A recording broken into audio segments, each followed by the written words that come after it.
Ditwah புயல் பாதிப்பால் இலங்கையில் சிக்கி தவிக்கக்கூடிய இந்தியர்கள் அணுகுவதற்காக உதவி எண்கள் அறிவிக்கப்பட்டிருக்கிறது. இது பற்றிய கூடுதல் தகவல்களை செய்தியாளர் ரமேஷ் விவரிக்க கேட்போம். ரமேஷ், இப்ப இலங்கையை பொறுத்த வரைக்கும் தித்வா புயல் புரட்டி போட்டிருக்கிறது அப்படின்னு தான் சொல்லணும்.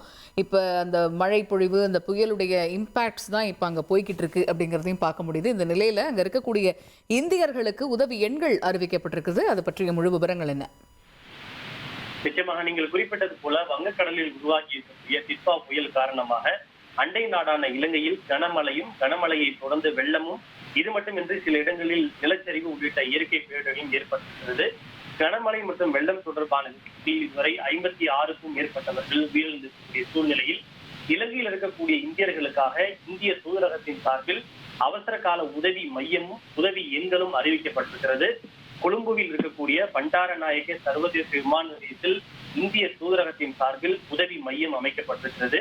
மேலும் விமான நிலையத்திலோ அல்லது இலங்கையின் எந்த பகுதியிலோ ஆபத்து அல்லது துயரத்தில் இருக்கக்கூடிய இந்தியர்கள் தொடர்பு கொள்வதற்காக அவசர கால உதவி எண்கள் அறிவிக்கப்பட்டிருக்கிறது. +947737272832 என்கிற எண்ணில் இந்தியர்கள் தொடர்பு கொண்டு உதவி கோரலாம் என்று தெரிவிக்கப்பட்டிருக்கிறது. மேலும் பண்டாரநாயக்க சர்வதேச விமான நிலையத்தில் பயணிகளுக்கு மற்றும் இந்தியர்களுக்கு உணவு, குடிநீர் உள்ளிட்ட தேவையான அனைத்து வசதிகளையும் இந்திய தூதரகம் வழங்கி வருவதாகவும் தெரிவிக்கப்பட்டுள்ளது. தகவல்களுக்கு நன்றி ரமேஷ். இனி செல்லும் இடமெல்லாம் செய்தி. தந்தி டிவியின் வாட்ஸ்அப் சேனலை ஃபாலோ பண்ணினா செல்லருக்கும் இடமெல்லாம் செய்தி.